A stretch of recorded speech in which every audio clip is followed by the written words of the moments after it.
Got it, Phil? No, have I? Come on, Phil. I'm just rebooting it.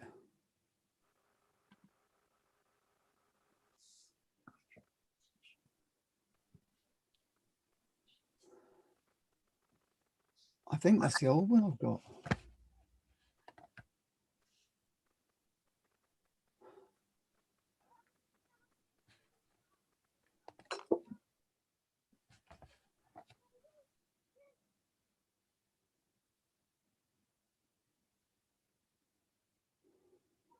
We missed last week, right?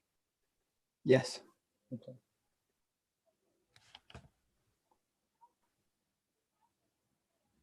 Right. Okay. Oh, Cool. I think we're live. we are live. Okay. Who are? I'm just trying to figure out things, guys. Just bear with me. Gallery view.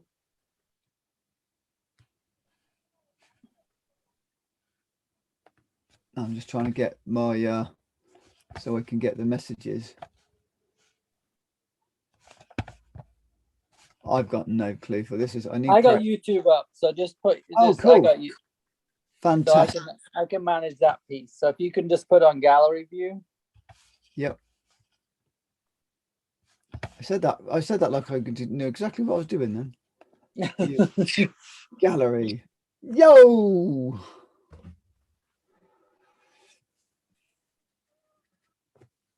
You good? Right, dude. You ready? Ready. I'm Phil.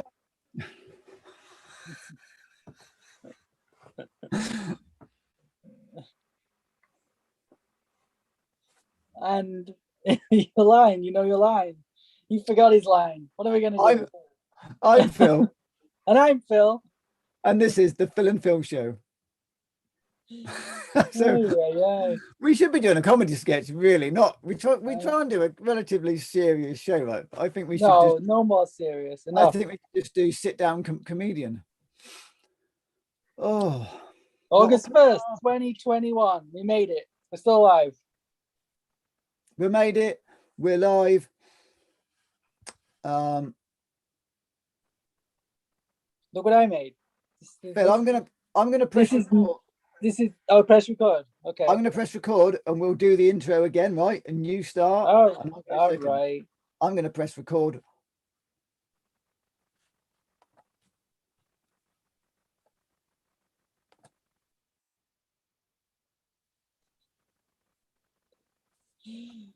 I'm Phil. And I'm Phil. And welcome to another ridiculous episode of the Phil and Phil Show. Oh, so where are we at this week then, Phil? Well, check this out. So you're going to think this is something that's not. So look what I made.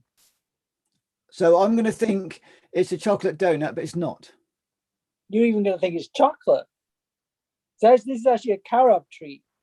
So I use carob, but it's got cacao butter, but I made a carob, so there's no cacao powder in there. So for the meetup today, the vegan meetup, I made these treats. So because people were asking me for something non-stimulating, so I was like, well, I still wanted to be like a chocolate, and they actually came out really good. They're actually awesome.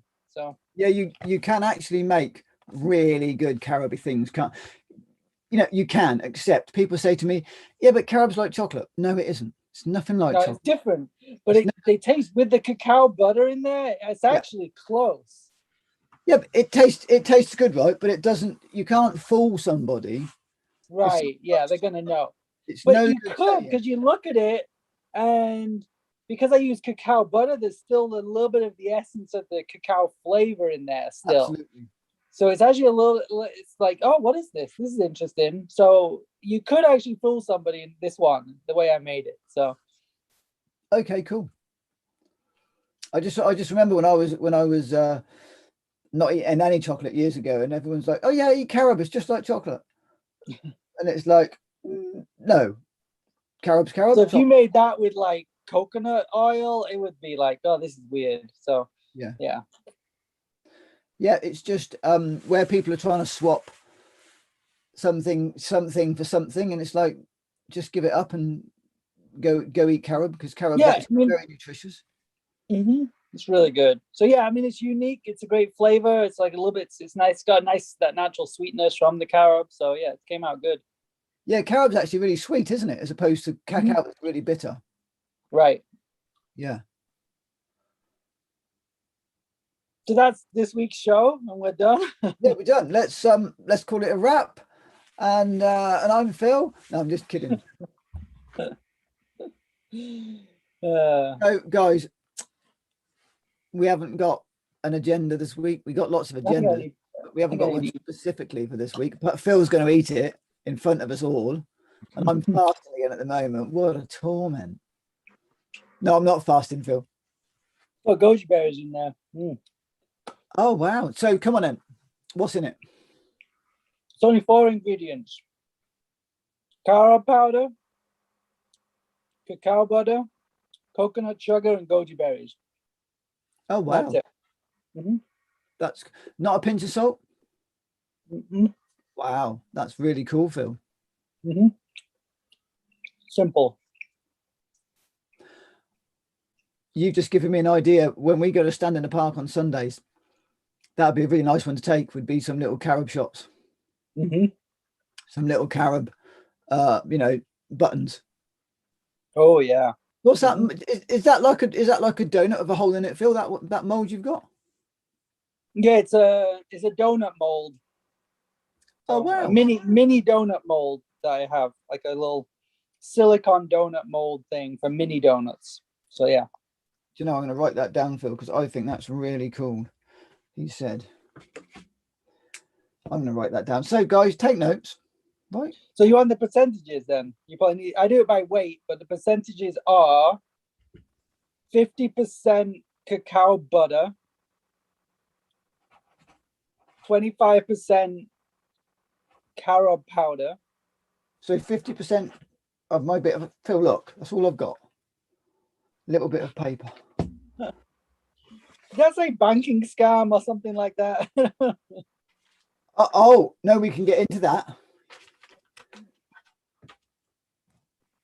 Bank account times 2. Okay, I'm probably not supposed to say that. So I've got to open two new bank accounts because okay. they've changed all the banking laws in the UK with cryptocurrency. So my understanding now is any bank that's in the FSA, whatever that means, something or other association, can no longer support cryptocurrencies. And if you pull cryptocurrencies into your bank account, some of the banks freeze your account indefinitely. Wow. I had heard Right. something.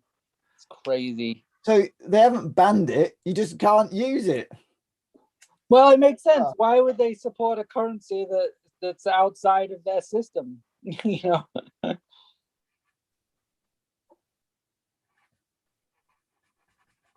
Yeah. Okay, you ready? 50% cacao butter. I know everyone else is listening, but maybe Phil's listening. I don't know. 25% coconut sugar, which is you actually grind it into a powder. So you make coconut sugar fine powder.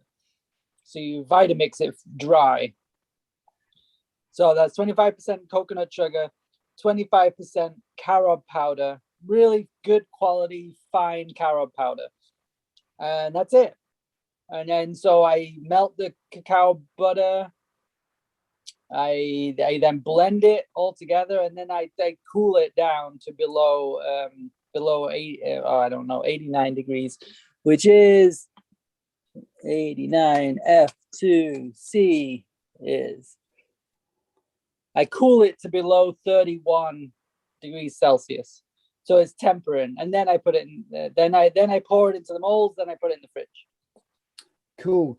So one thing you did miss though, Phil. Yes. Goji berries. Oh, I just threw those in. So we just throw in goji berries. I put them in the molds before, and then I poured the chocolate or the carob mix into the molds. So for people that aren't a hardcore vegan, you could sprinkle a little bit of bee pollen in there. Yeah, you could. Bee pollen. You could put cacao nibs, so you could get a little bit of chocolate in there.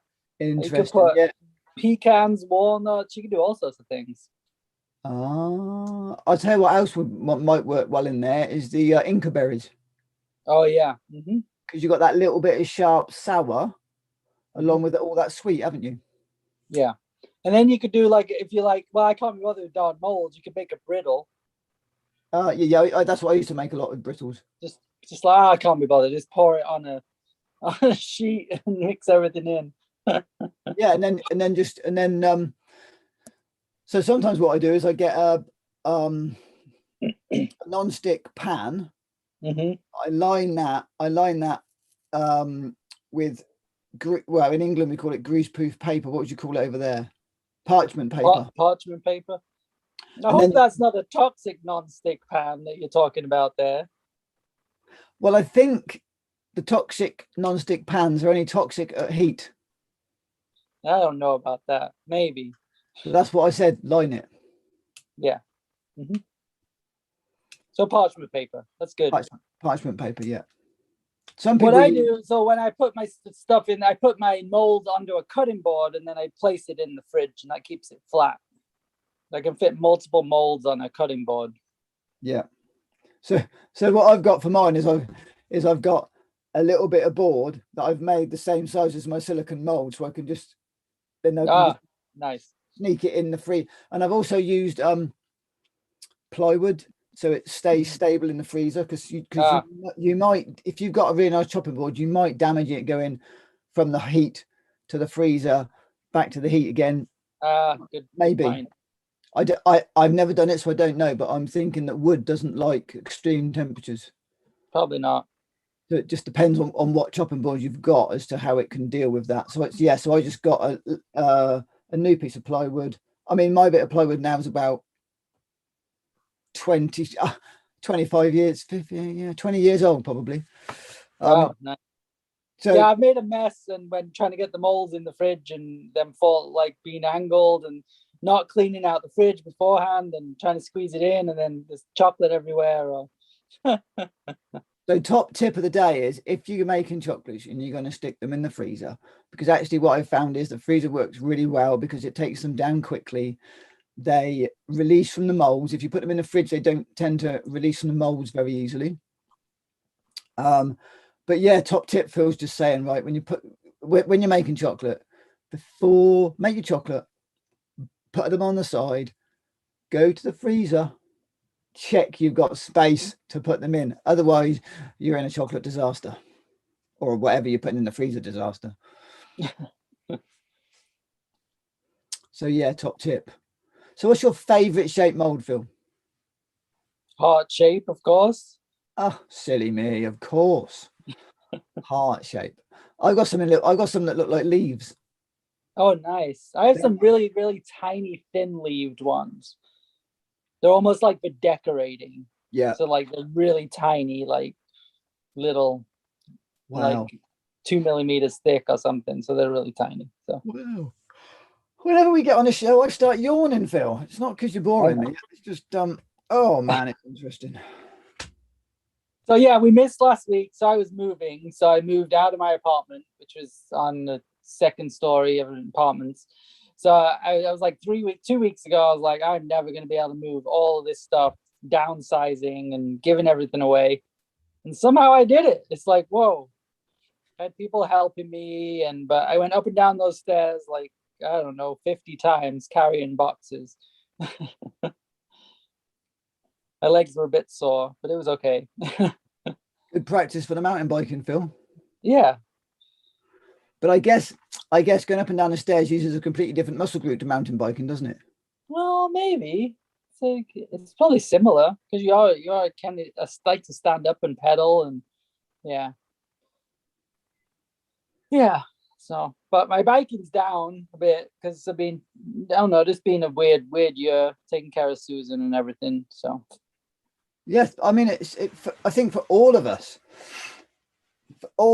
one way or another, it's been it's been a challenge, hasn't it? You know whatever's going on for people, there's yeah. Yeah, it's interesting times, I think, as the Chinese proverb says. May you live in interesting times. We definitely live in interesting times now, right? Yeah. You know, there's no doubt about that. So Friday night, I got some kind of sad news. A friend of mine left his body, and I didn't even know he was like really struggling, but I kind of should have known. He's had diabetes for a long time, but he's been into health stuff, but it's like a lifelong diabetes, and for whatever reason, he didn't cure, he didn't heal it, and he left his body, I think like 4 days ago now, and I didn't know he was like, it was just, yeah, it was really intense. I couldn't sleep Friday night just thinking about him. He's 70, 75 or something like that. Really good guy, and I'd really kind of got to know him when he was, because he's a, what they call in Arizona, they call people snowbirds, and they are people who stay in Arizona during the nice months, which is most of the year, and then for 3 or 4 months of the year they go up north to where it's cooler, so they avoid the summer heat. So he's one of those snowbirds. So while he was here, like, I was seeing this guy every 2 weeks. We went out to our favorite, vegan organic restaurant, just hung out talking for like a few hours, and yeah, so like 2 months ago he left, and apparently like in the last few weeks he got some sort of infection and complications of the diabetes, and yeah, he didn't make it. So yeah, so that was Wow. pretty intense news, and it was like, oh, just thinking about that. My dog's barking to come up on the bed that I'm sitting on. Come on then. Ugh. Hi. Okay, I'm still here though. I didn't actually leave rooms today. There we go. Oh, you didn't leave rooms in the end. Well, no, I did. But I just grabbed Molly from here. So yeah, so that was, I couldn't sleep. So that yesterday I was exhausted because I didn't sleep the night before. So yeah, cool. I'm trying to sort my lighting out today. It's a bit rubbish somehow. Oh, you're back. I plugged the phone in and it blanked out. So changing rooms, live on, live off, fill on, fill off. What's going on this week? So yeah, so that's been my week, sorting things out, settling into this new space, which we moved into on, I don't know, Monday or something, whenever, the 27th, 6th, even in the 26th. So yeah, that was Monday. So just getting settled, kind of rearranging things. Yeah, so been a crazy week. That's cool, Phil. That's amazing. What about your week this week? Well, I've got a mate of mine over from America, and we are doing renovations on his. Well, it's still his mum's house because she's still here. She's in a home, so he's over, and him and his sister are going to keep the house between them. They're going to keep it on. So we've just been doing renovations. So he's been with me working in England, and then 2 o'clock in the afternoon, he goes off to do his America job on the laptop. And then so he has meetings, it depends. Some days, sometimes he's out from 2 till 5, sometimes he's out from 2 till 6, sometimes 2 till 3. And then we obviously, we've been working the first few days he was here, we were working around the heat. And then for the last 5 days, we've been working around the rain. Mm-hmm. So it's been really interesting. It's just been really interesting, trying to lay patio slabs, whatever you guys call them over there. Either in the heat because your mortar goes off really fast, or in the rain where it's just like trying to lay slabs on the ocean because it's too wet. Mm-hmm.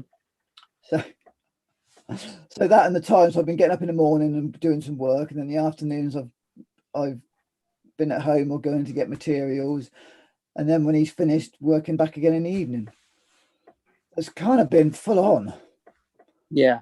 So that's in your village? 2 doors down from where I live.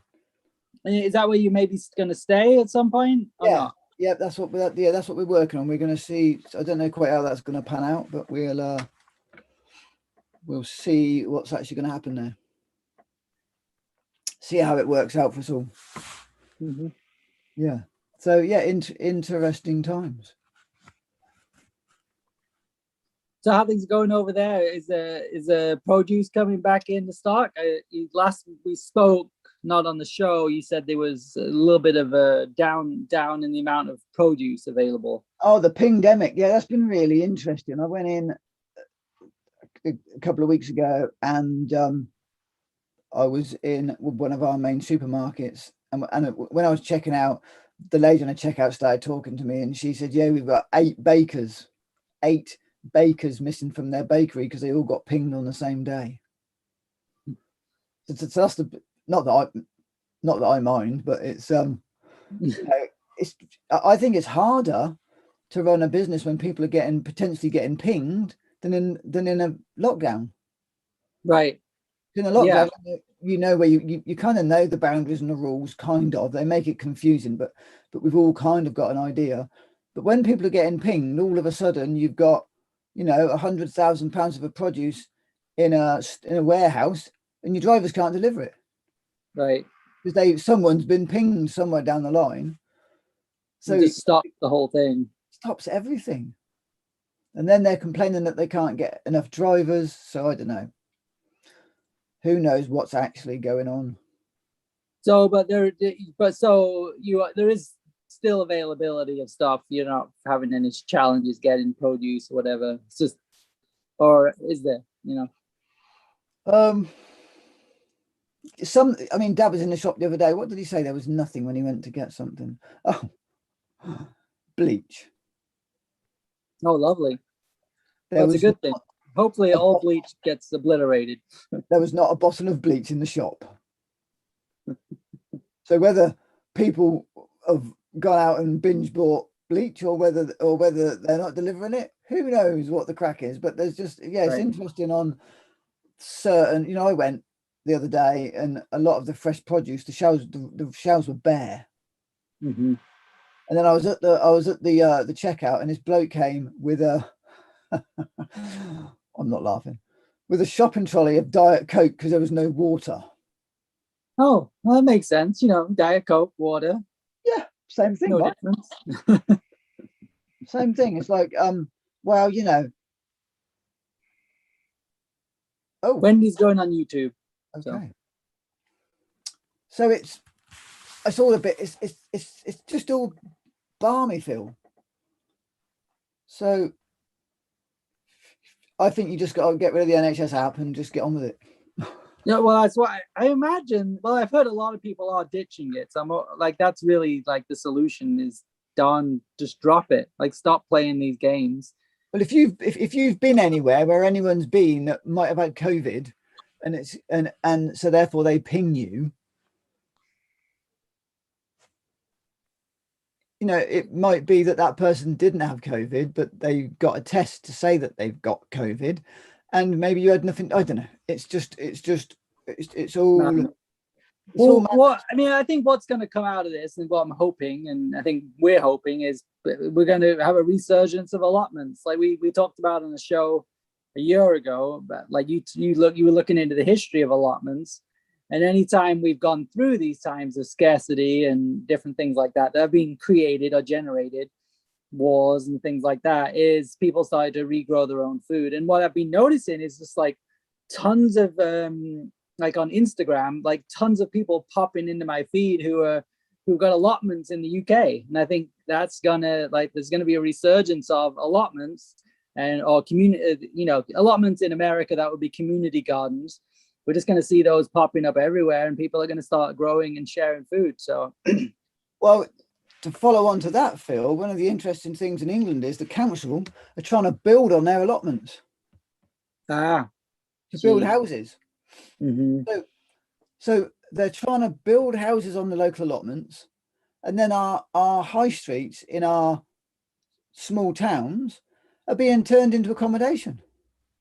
Wow. So our local town, I noticed the other day, I drove past, and there was a lovely shop, a double fronted shop that was being turned, all of it, you know, the shop and the accommodation above it was all getting turned into shops. Into accommodation. Wow. Into accommodation. But you know, I think it's crazy, because if you go back to probably the turn of the century, 1900 and something, lots of the rooms above the shops were the accommodation, right? They'd have, you know, Right. in a high street shop, you'd have 2 stories. You'd have the first floor and the loft above the shop, so people would live above the shop. I mean, what a great idea! I mean, this nonsense of commuting, you just walk downstairs and open your shop. I mean, it's right. Perfect. And you know, and they're brainwashing us into these great eco ideas, which is complete crap. Because if you go back 100 years, they had it sussed. Right. You lived above your shop, you employed people from the same town. Yep. And it's not difficult. Yeah, there was a person who made bread, and there's a person who grew vegetables, and someone else who had a cow and gave some whatever, you know, it's like it's sharing. And there was somebody who was a builder, and it was just that's what's going to happen. Like that system's going to fail, because it's so unsustainable. Just think about it, like these mega cities, trains between them, and everything technologically connected. It's bound to fail, because it's not human. There's no soul to it, so it will fail. Who knows? Maybe that's what happened in Atlantis. Maybe they went too much technology and then it failed. You know, I think that this system cannot be. It's gonna crash. So, you know, I think by the look of it, that we're going to be split into 2 halves. The world is really, and that's those of us that want to be that want to go not back to the old ways, maybe forward to some of the old ways, and bring that much more natural living, that you know, that much more natural way of living and sharing, bringing that community, right? And you know, we were talking about it today when we went to a stand today, and we were all talking about well, there was a group of us talking about, you know, community and structure and how does it work, and bartering, and you know, oh well, excuse me, and making you yawn today. Oh man, I think we're shifting some stuff again today. And I'm gonna bring my microphone up, actually. That might be useful. Nope, Phil's got the ping. You can't come to work now. That's it. I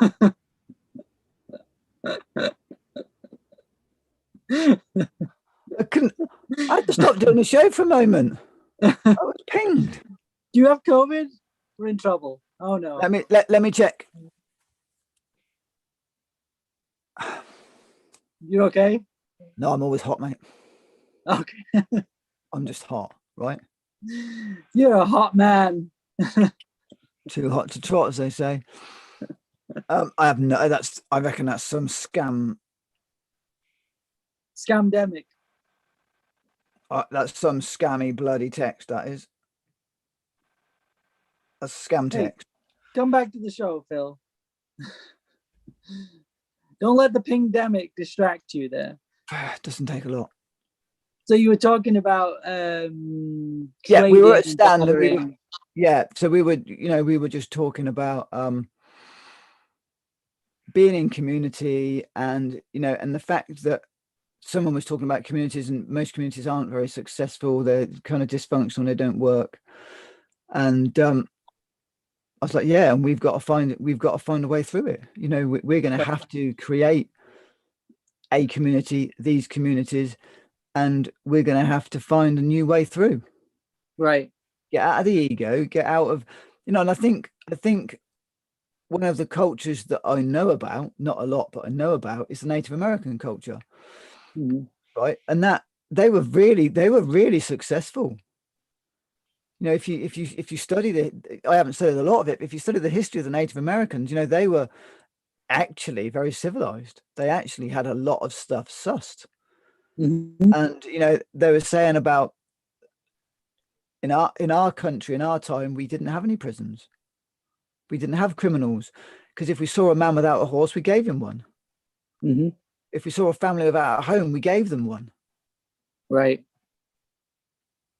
So therefore there's, if there was a family with no horse or no home or no food, they just gave them a teepee, they gave them a horse, they gave them food. Right. So therefore, if the community is looking after each other, then why is anyone going to steal from you? Right. They're not. They're not, because you're going to, and they never had money. Right. You know, they might. I was reading one book from the what were they?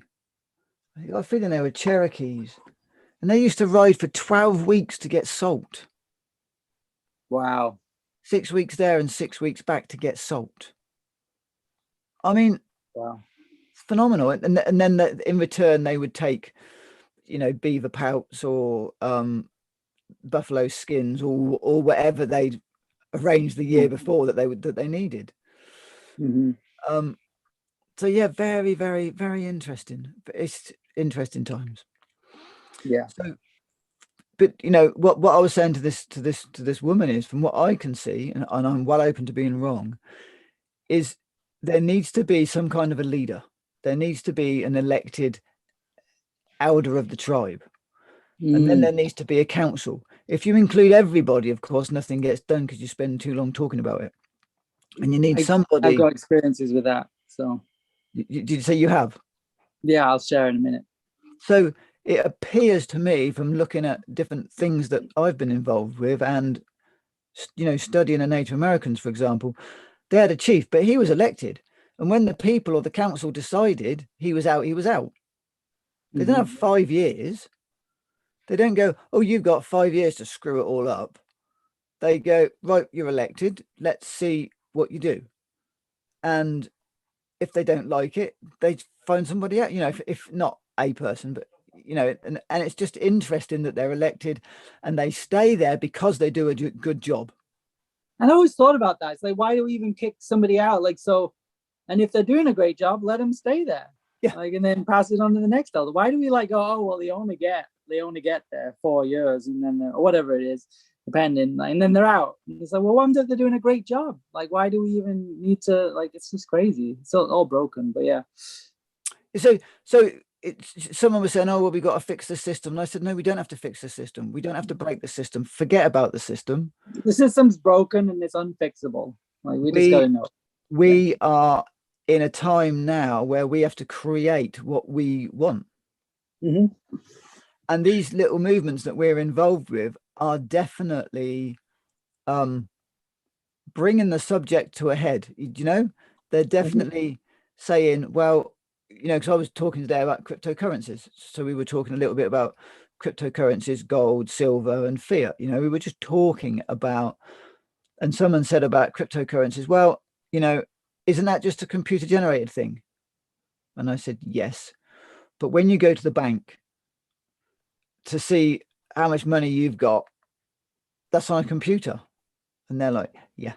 So I said, so crypto is just as vulnerable as fiat, because all fiat's and the paper you've got in your hand. And she said, yeah. I said, it's worthless. What, you know, it's what, £20 of what?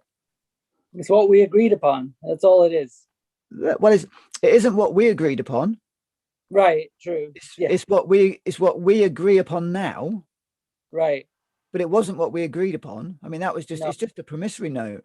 It's just about, I promised to pay the bearer on demand the sum of 5, 10, 20, 50 pounds. But if you go to the Bank of England and take in a £20 note, what are they going to give you? £20 of what? Well, yeah, nothing. They're going to look at you like you're mental, because our money now isn't backed by gold. Originally, you could go in to the Bank of England, or, well, originally it would have been a goldsmith. You go into the goldsmith with a £20 note, and they would give you £20 worth of gold. That's what it's about. Well, now it's not. Those silly promissory notes aren't backed by gold. They then become an instrument of exchange. So all they are is an instrument of exchange. And that's that's what people have to understand. It's just an instrument of exchange. You could use a playing card of an instrument of exchange. Right. It's just we've now accepted dollars, pounds, whatever, euros. They're just fiat currencies. So they're actually not worth anything apart from the fact that we've agreed to it. That's it. So we accept that, acknowledge that, and then how are we going to move forwards? How are we going to move forward? It's like someone, I was talking to someone the other day, and I said, well, actually, what happens the day that I decide I'm not going to use fiat anymore, and I'm only going to charge you in gold and silver? Then what do you do? Well, what do I do for that matter? But do you know what I mean? It's like, but that's our choice and our doing, isn't it now? Right. Because I know, for example, there's now other ways of trading. Still taxable events. They are at the moment, but there are untaxable events. So right. I don't know enough about it, but I'm just flirting with the idea at the moment. But it's interesting. It isn't that, and I think we have to get into something at the moment that's working, because if like in the 30s, if our currency collapses, then what are we, if we're not ready, what are we going to do? If fiat, if the pound and the dollar collapse, what are you going to do? And I think that's a really great question to ask those of us. Good evening, Tim. We're just talking about fiat and dollar and gold and crypto at the moment, Tim, just flirting with the idea. And people say, well, I don't want to use crypto, so I don't understand it. But they don't understand fiat. Yeah. They don't understand fractal banking. They've got no clue that their money's sold 9 times. Right. And another example I used today, right? There's this little story, Phil, where this village was in debt for £1,000, right? The whole village's debt was £1,000. And somebody paid one of the villagers, let's just say for argument's sake, £10. Well, that villager owed another villager £10. So basically that £10 was owed 100 times. So the actual debt was only £10. Oh. Do you understand what I'm saying? Repeat it again. The village was in debt for £1,000. To who? To each other. Okay. So someone gave one of the people that owed money £10. And in this example, everybody only owed £10. So 100 people owed £10. Okay. So that £10 that someone gave to the one villager paid off the debt for 100 people. Ah, okay. So the debt was actually only £10. Because if we'd have took that tenner and bypassed those 100 people and gave it to the people at the end of the chain, right, that £1,000 debt was actually only £10. Well, I've heard that you can negotiate because this whole it's like the 10% rule, right? Where when you go out and get a loan, they only have to have 10% collateral or something, and they can loan out 10 times more than they have in collateral in the bank. So the rest is all printed. So in a way, that gives you power to negotiate if you have debts and say, well, I'll give you 10% of that. Yeah. It's just figuring out how to word it, but you can get out of debts by offering 10% of what that debt is supposedly listed at. So, but what I'm talking about is the actual debt was only £10, right? Even though it looked like it was 1,000. The 100 people only owed each other £10. Right. So by the time you pass that £10 all the way down the line, so £10 null and voided £1,000 worth of debt because it was only ever £10 to each individual person. Right. It's very interesting. Mm-hmm. So that £1,000 debt was only a tenner.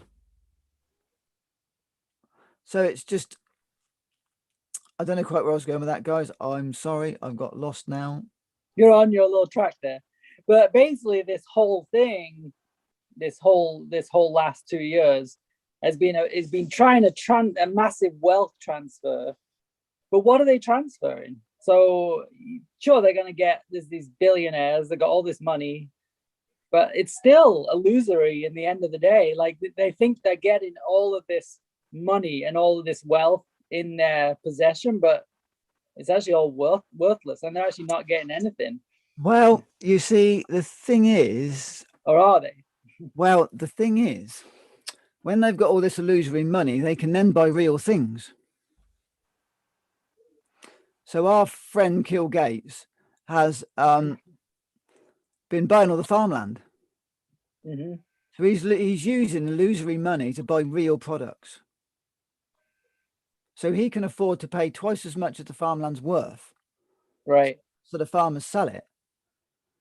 But he's using nothing to buy something. So the illusion gets passed on. But if the plug gets pulled, the illusion's gone. So the question is, are all, well, I would assume they were, all of these contracts would be null and void because it's all illusory. But no one owns the land in the first place, right? Because they stole it off the Native Americans. Well, nobody owns it, and even they didn't own it. No, they were custodians. The difference is though, they knew they didn't own it. Right. And then other people claim they owned it. And it's like nobody ever said, how can you buy from us something we don't own? Right. It's not ours to sell you. We're just caretakers of it.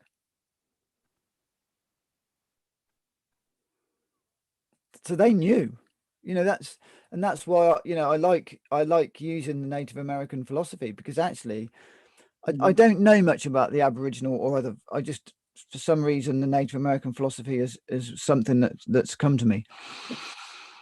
They knew. Yeah. They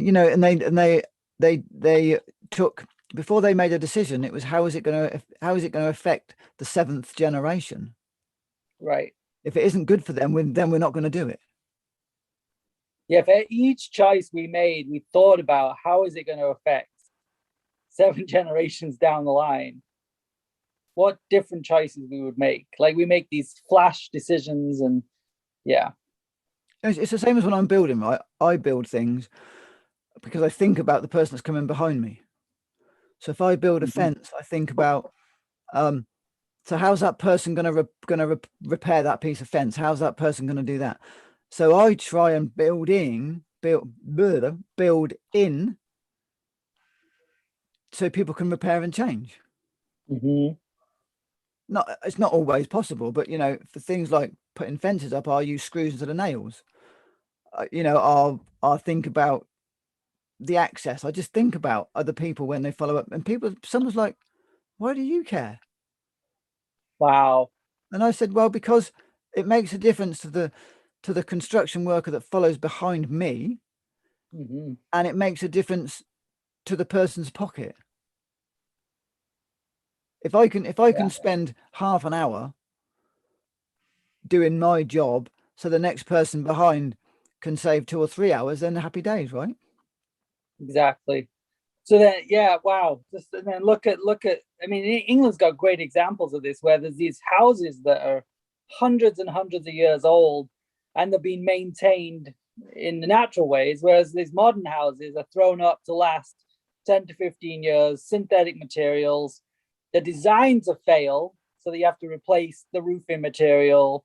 They're designed to fail, so they have to be rebuilt or knocked down, and very temporary. And you can't, it's really hard to adjust them without destroying them. So you have to remodels, you have to destroy everything to rebuild it, And I was just thinking about the obsolete nature of technology. Now, you get an iPhone now or a Mac, and you can't upgrade it anymore.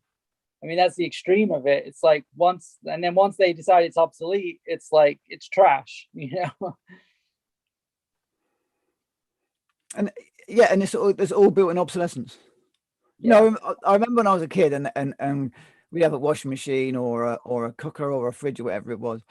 And I remember saying, you know, because Dad would talk about, oh, in the future that it's going to be so much better. And I, you know, so we'd have a washing machine in those days that might last 15 years, right? Or a cooker. My grand's cooker was like 35 years old. And it's like, wow, you know, imagine what they're going to be like in 20 years' time. Well, yeah, I know what they're going to be like in 20 years' time. They're going to be crap, and they're going to last 5 minutes. Wow, and then think of something like a cast iron stove. And there's people who have ones that are generations old. Those things last forever. So and yeah, the materials are really in harmony with the environment. So I mean, I've been to some like ancient adobe, like Mayan dwelling civilizations here, and they're in really good condition. And these are ones that are no longer people living there, but if there was people still living there, they would have, you know, refinished them or whatever, or, you know, put an extra coat of mud on it and kept it going. But they're still going today. What age do they feel? I don't know. There's one in Arizona, it's in thousands of years old. It's like cliff dwellings or something. And oh wow. Like, yeah. So, and then the pyramids. Think of the pyramids. We don't even know how old the pyramids are. We still don't know how they were built.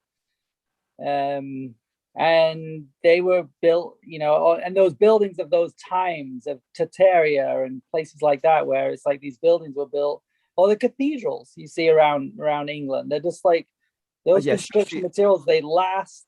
There's no plastic. There's no synthetic, and they last. You know, the cement lasts everything. Yeah. Especially where the cathedrals in Spain, especially. I mean, they are just, man, they're just out of this world, literally. Wow.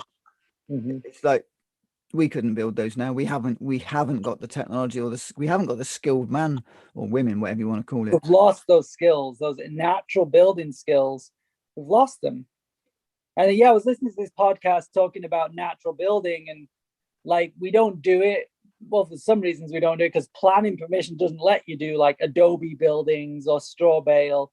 But those things done right, they will last for generations.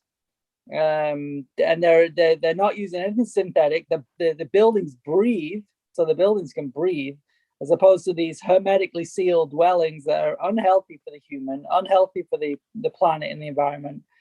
We could have dwellings everywhere that were in harmony. The resources are there: the mud, the bricks, the stone. So Phil, here's something very contrary that I asked my friend a question to the other day. I said, if global warming is such a problem, and if it's what they're telling us it is, why don't they just shut down the whole planet? And his reply was, well, they couldn't do that. They couldn't shut down the whole planet, Phil. So my reply was, well, they just did. Yeah. They shut the whole planet down for a virus. And you're telling me if global warming was as serious as they make out, that they can't shut the whole planet down? Well, of course they can't. It's just like, hello. But isn't that an interesting concept? Yeah. I think he did think about it after I said, but that's most people's response is, well, they couldn't do that. They couldn't shut down the planet because of climate crisis. Why not? I mean, if the climate crisis is that serious, shut the fucking planet down. Well, you know that's the next agenda, Phil. This 2 years was just part of that, and this was actually planned to shut the planet down for climate crisis, drive everybody into the megaplexes and the planned construction zones, get everybody off the land, and yeah, put us in these smart cities, which are just like totally unhealthy. Well, they're stupid cities, aren't they? Yeah, and I think a lot of the people who are involved, the majority of the people involved, really do think they're doing a good thing. Absolutely. It's so short-sighted. It's like these smart cities are not smart at all. They're really dumb because the resources it takes to create that and the destruction it takes to create that is massive. The batteries and the electric and the synthetic materials and the technology, and yeah. You know, someone once said about New York being New York is the biggest prison on the planet, and the prisoners built the prison and don't even know it. Definitely feels like that when you're in Manhattan. It's like it's a matrix, and it's hard to leave like a place like that. It's just like it zaps your energy. It's just like, I mean, oof. the thing that's been coming up to me more and more recently, and I'm going to talk about it, is being enslaved. Right. And people can't see it, but actually, this is a little bit like Tim was just talking about now. Currency controlled by power allows control of you. And we're free in the illusion that we've got money to spend. But do you know what? If you look at the word job stands for just over broke. So you go to work Monday through Friday, you finish Friday night, but you have to go back to work on Monday because you can't afford not to. Right. It's not compulsory, but you have to because you can't afford to. So it's one of these systems that's being that's just in place, and we accept it because it's freedom. So it's sold as freedom. And you know, if you look at there's just so many things now. I've been thinking about diet, right, Phil? We're going to go back to diet. And I've got a new name for it now, which is called the slave diet. Alcohol, fags, wheat, dairy, meat. It's a slave diet. Mm-hmm. It's because it all these fast foods, all these manipulated foods, all these processed foods, they're all designed to keep you dumb, numb, and stupid. Mm-hmm. And perfect. Then the slaves create the prison, the slaves create the environment, the slaves create the all the technology that then eventually enslaves them. Because when I see this, because when I was at school, right, I was at school in the time of in the 80s or the early 80s, and we were sold the promise by Tomorrow's World. Do you remember Tomorrow's World, Phil, don't you? Yeah, I used to love it. Everything would be everything would be technology based, everything would be run by robots, and we would have loads of leisure time. Leisure time, we've got way less now than we had in the 70s. Right. It's crazy. So we've built our own prison through the illusion of getting more freedom. But actually what we've got is less freedom, mm-hmm. less time, less money, less freedom, and a lot more stuff. Which definitely is, for me anyway, stuff is an entrapment. Yeah. Well, it's been really interesting moving because I've been downsizing, both Susan and I, and we let go of all this stuff that we were attached to, and I'm not missing any of it. It's like, okay. It's gone. Phil, when you come over, you need to come and stay with me for a while. I've got loads of useful stuff that I need to evict. Right. I've got so and much. There were things that we held on to for a while, and then we're like, oh, why are we? Oh no, we don't need this. And you know what though, Phil? Moving countries as opposed to across the country, yeah, it gives you a real reason to get rid of stuff. Because if you'd have moved 500 miles to a different state, you'd have probably kept a lot of your stuff, right? Well, we did multiple times. So we were we were in Patagonia, the Tree of Life. So we moved from there, got a U-Haul truck, went to California, got more stuff in an apartment because we were living in a one-room place. Then we moved to another apartment in California, and then we got a truck and we brought that all the way to Arizona again, came back to Tucson. And then from Tucson, we brought all that stuff with us, like again, to Phoenix. And like each time, more stuff. Yeah. Bigger truck, more stuff. And then we're being settled in the previous apartment. We were there for 6 years. So you accumulate all these things. And like as you start going through, you're like, wow, all these things we've picked up along the way. So and stuck in boxes. Yeah, a lot of time. And I think that's because Susan and I decided it's like, look, if we're gonna keep, and it's really nice to have trinkets and things, but it's like if they're gonna be in boxes, we don't need to keep them. We need to get them if it's a nice ornament, get them on display, pictures, whatever. They need to be out. But if they're in boxes, what's the point?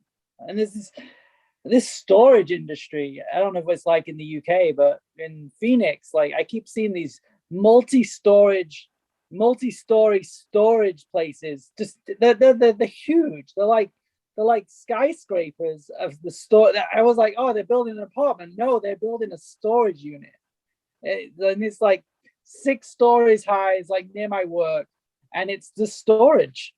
It's like, wow. And then there's one like, the street down, there's another one. So yeah. Yeah, we do it. I guess one of my struggles is doing what I do, doing construction and maintenance, is so many bits are useful, because if I go to someone's house and they've got a broken thing, I've often got a part, right, that I've stored for 20 years,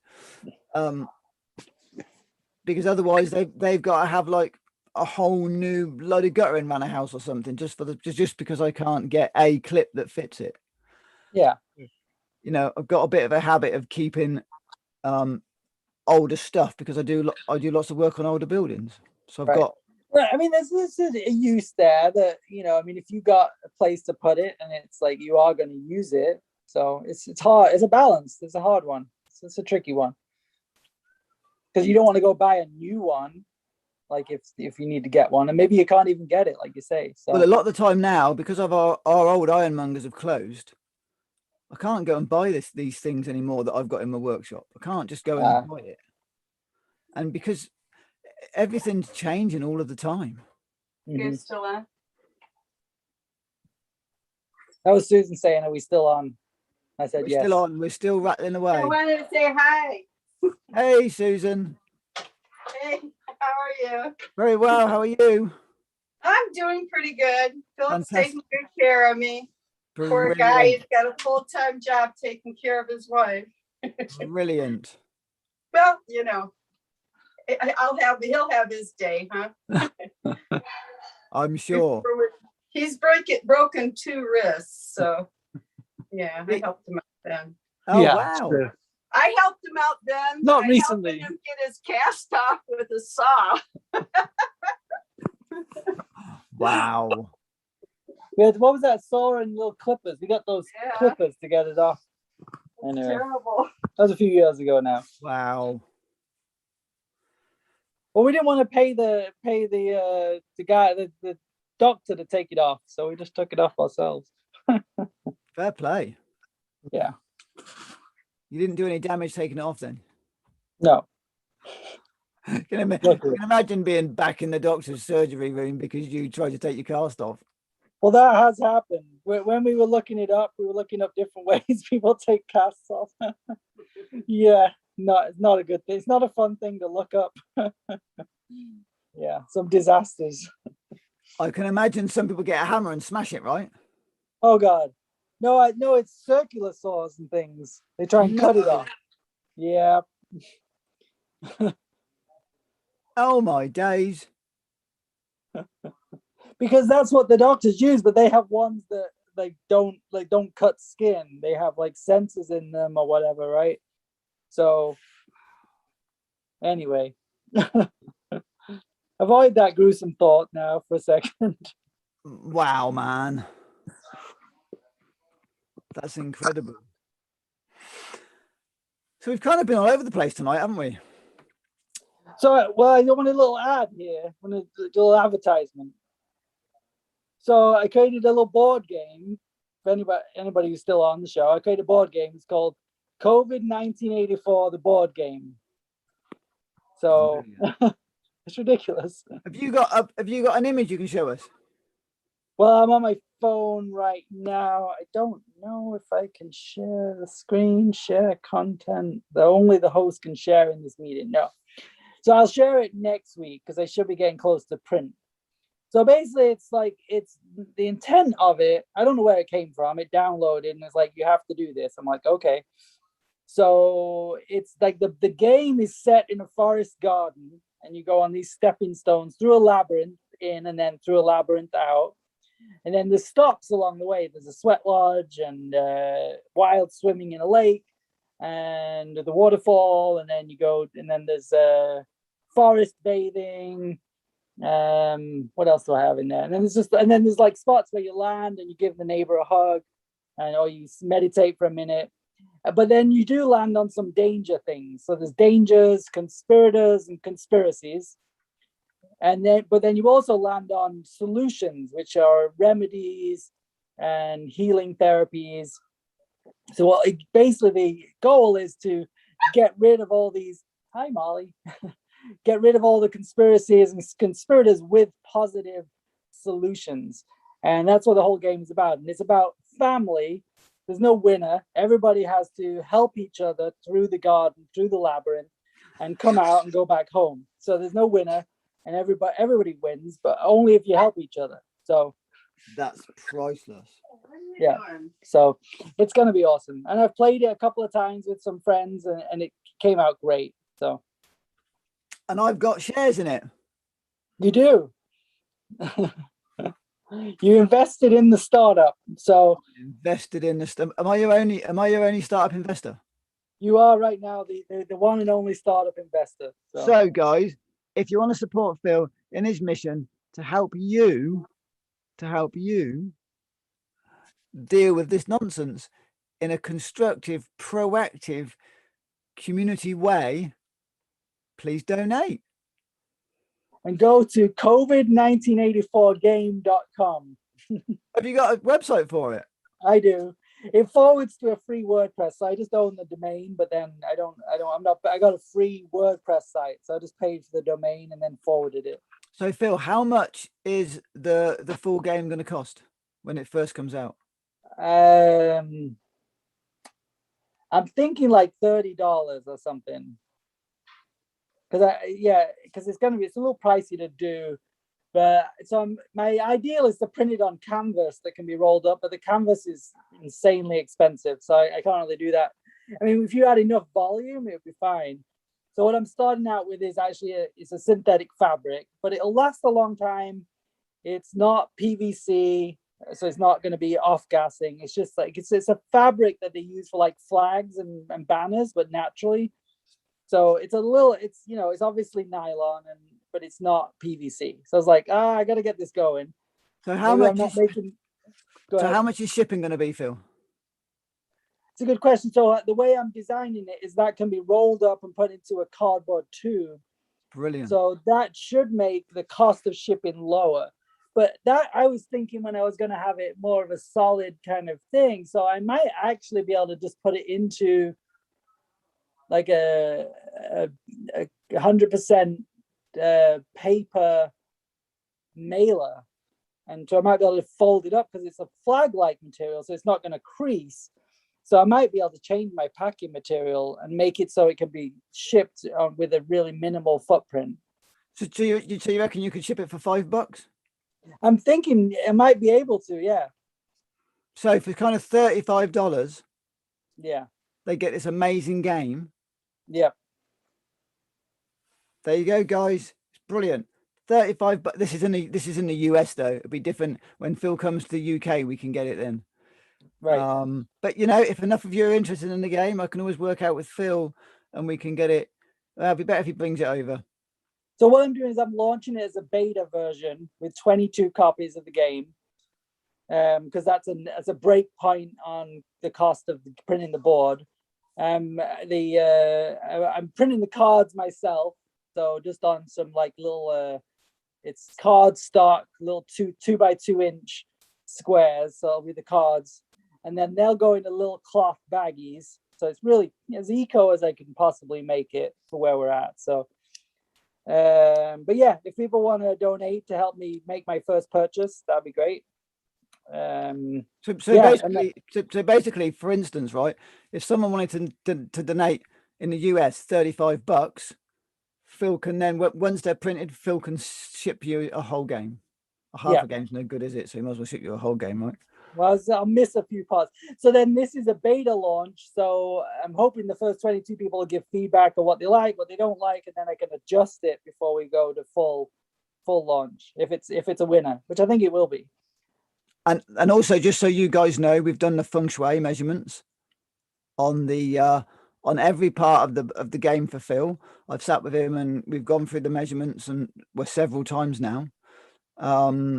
Because of printing cost, posting size, and all the rest of it. So every time Phil comes back with a measurement, I've then checked it out for the feng shui. So actually, it's all about harmony, because lots of measurements measure for disharmony. So basically, if we make it really simple, there's measurements in feng shui that are good luck and bad luck. Let's just keep it simple.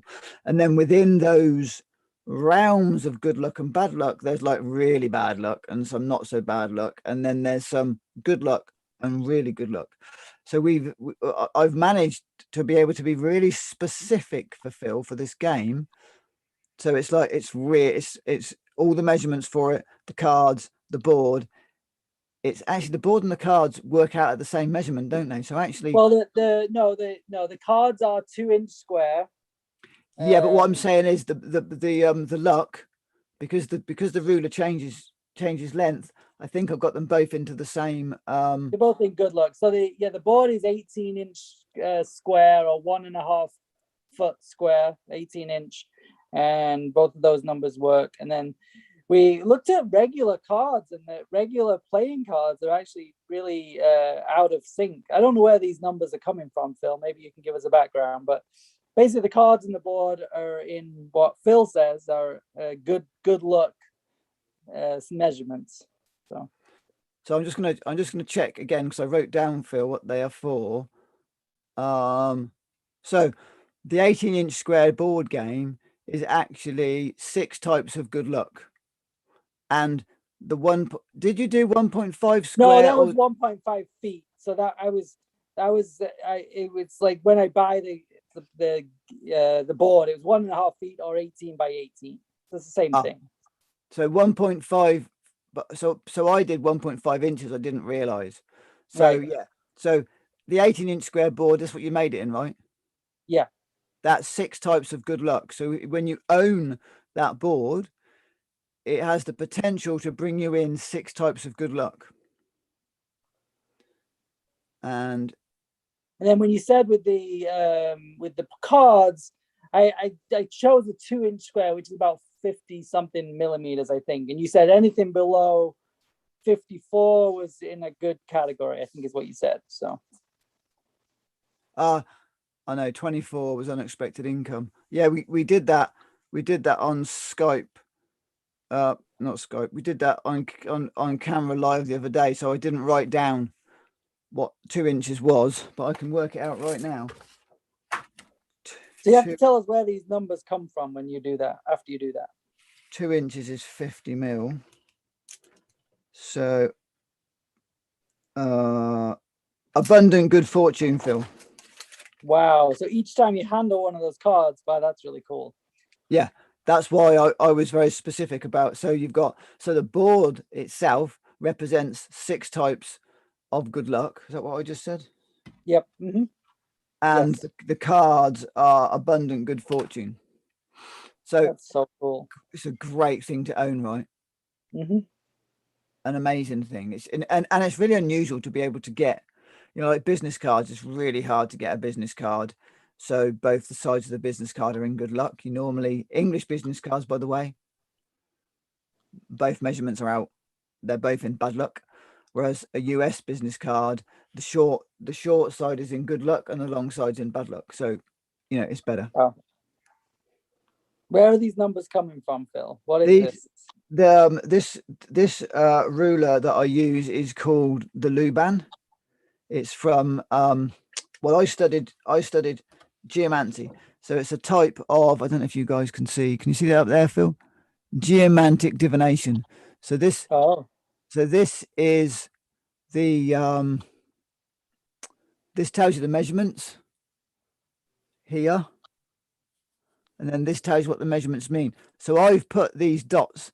This was a bit of A4 paper, and I've just used a permanent marker and put a red for good luck, black for bad luck, red, black, black. It'd be interesting to look at A4 paper, because you have A4 and over here we have letter size paper. Be interesting to look at those dimensions and why those were picked specifically for business, right? Business paper is all A4 or letter in the US. Well, A4 across the narrow width is good luck. I don't know without actually getting my calcs out and work what I can do that. Okay, A4 paper is roughly 208 mil, which is 28 centimeters. So if we go down, fuck, that can't be right. Oh no, I was looking in the wrong one. Oh, that's interesting. I was looking at the ding bang, not the Luban. Oh no, 208. So it's 20 point. Sorry, I get muddled up between centimeters and millimeters. So it's 20.8. Did I just say that? 20.8. So 20.8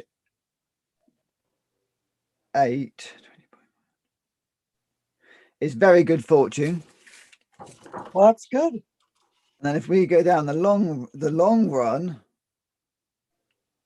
Oh, that was the short. Okay.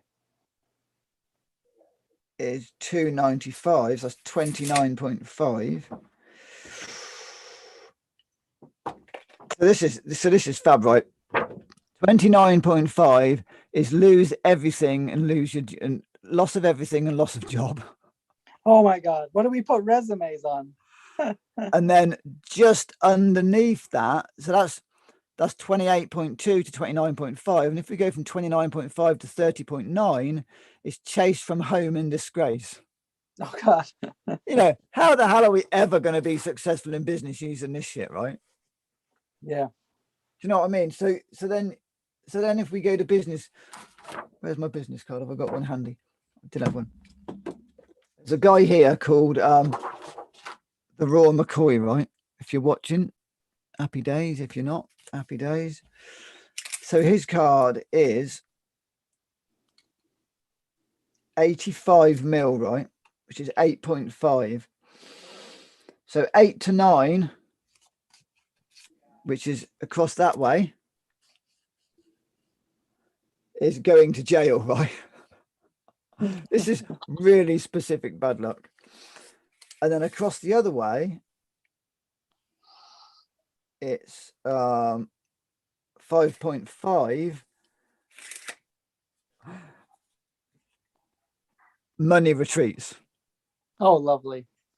And how many people fail in business? Wow. The majority of people fail within the first year, let alone 3 to 5 years in business. So we're surrounding ourselves with bad luck all the time. So all this is doing, or should I say what this is doing, it doesn't mean you're going to get specifically what it says on there. But if you look at it as good luck or bad luck, it's about let's create as much good luck for ourselves and each other as we possibly can, right? Yeah, these systems have made it harder, and that's what it's all about. It makes it harder to live as a sovereign, natural, true living human. All of these things. It makes it hard to be surround ourselves that we live in, like they're like square buildings with square corners, and you know, it's all designed to make it harder to live. Yeah. So it's basically we're surrounded by subtle levels of bad luck, as opposed to subtle levels of good luck. You know, and I know from my life, the more I've surrounded myself with good fortune, which is going to be good food, good water, you know, organic food. It's all about adding up good people, right? Good environment, house plants, breathing exercises, filter on the shower, filtered water. You start to get, organic clothing, organic bedding over years, building up all these different subtle levels of good fortune. And that's what we've got to do. We've just got to add as much good fortune to ourselves as we possibly can.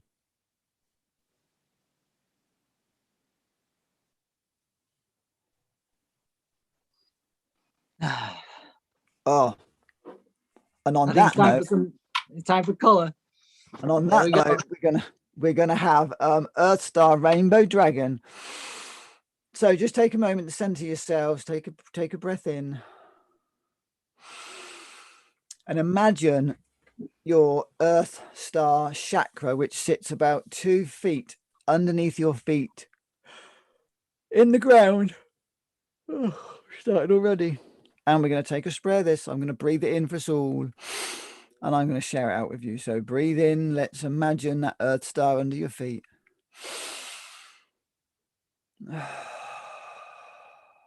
Take that energy deep down, deeper down we go. Take it down into our Earth Star. And I'm going to spray. Are you ready now? I'm going to spray the spray. Here we go. I'll see if you guys can hear it. The spray gone. I'm rubbing it together in my hands. Rubbing, breathing it in.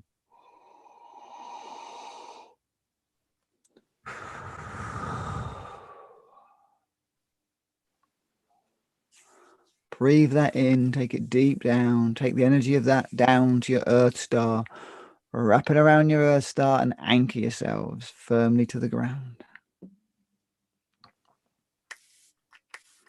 I'm going to do it again. Rub the hands, breath in, and breathe it out. So you guys receive that energy. Breathe it in, take it down through all your chakras, down through your body, through the earth, down to your Earth Star, 2 feet beneath the ground. Feel the energy flowing through your body. Deep breath in, let it out with a little sigh. And just sit in that beautiful, abundant energy just for a moment. Stretch if you want to. Wriggle your hands and feet. Slowly come back to the show. Come back to us. Slip inside that beautiful Earth vehicle that you own. That's now tethered to the ground. And enjoy that feeling.